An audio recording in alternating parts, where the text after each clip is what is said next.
அனைவருக்கும் வணக்கம். சற்று முன் வெளியான முக்கிய அறிவிப்பின்படி மத்திய அரசு ஊழியர்களுக்கான 8வது ஊதிய குழு சம்பள உயர்வு குறித்து தற்போது முக்கியமான மகிழ்ச்சியான அறிவுகள் வெளியாகியுள்ளன. இதை பத்தி விரிவாக நம்ம வீடியோல பார்க்க போறோம். வீடியோவை கடைசி வரைக்கும் முழுமையாக பாருங்க. வீடியோக்குள்ள போறதுக்கு முன்னாடி இந்த வீடியோக்கு ஒரு லைக் பட்டனை பிரஸ் பண்ணிக்கோங்க. இப்பதான் அந்த சேனலுக்கு ஃபர்ஸ்ட் டைம் இருக்குன்னா சப்ஸ்கிரைப் பட்டனை பிரஸ் பண்ணிக்கோங்க. கூடவே பெல் ஐகான் பட்டனையும் பிரஸ் பண்ணிக்கோங்க. வாங்க வீடியோக்குள்ள போகலாம்.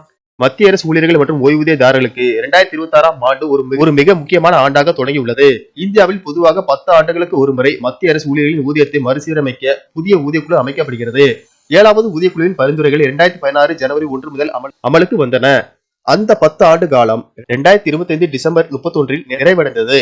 இதனைத் தொடர்ந்து 2026 ஜனவரி 1 முதல் 8வது ஊதியக்குழுவின் பரிந்துரைகள் நடைமுறைக்கு வர வேண்டும் என்பது விதியாகும். சமீபத்திய தகவலின்படி மத்திய அமைச்சரவை 8வது ஊதிய குழுவிற்கான டேர்ம்ஸ் ஆஃப் ரெஃபரன்ஸ் எனப்படும் வழிகாட்டுதலுக்கு ஒப்புதல் அளித்துள்ளது. 8வது ஊதிய குழு அமல்படுத்தப்பட்டால் பிட் அண்ட் ஃபேக்டர் அடிப்படையில் அடிப்படை ஊதியம் கணிசமாக உயரும். உதாரணமாக 7வது ஊதிய குழுவில் பிட் அண்ட் ஃபேக்டர் 2.57 நிர்ணயிக்கப்பட்டது. 6வது ஊதிய குழுவில் ஒருவரின் குறைந்தபட்ச அடிப்படை ஊதியம் ரூபாய் 7,000 இருந்தது என்று வைத்துக் கொள்வோம்.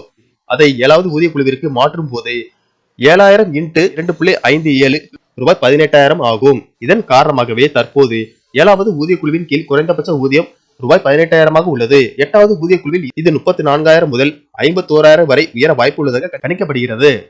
ஒட்டுமொத்தமாக ஊழியர்களின் சம்பளம் 20% முதல் 35% வரை அதிகரிக்கக்கூடும் என்று நிபுணர்கள் கருதுகின்றனர்.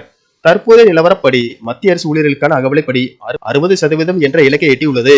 8வது ஊதிய குழு அமலுக்கு வரும்போது இந்த 60% அகவிலைப்படி அடிப்படை ஊதியத்துடன் இணைக்கப்பட்டு புதிய அகவிலைப்படி 0% இருந்து தொடங்கும். ஊதிய குழு அமைக்கப்பட்டு அதன் அறிக்கையை சமர்ப்பிக்க பொதுவாக 18 மாதங்கள் வரை காலம் எடுக்கும்.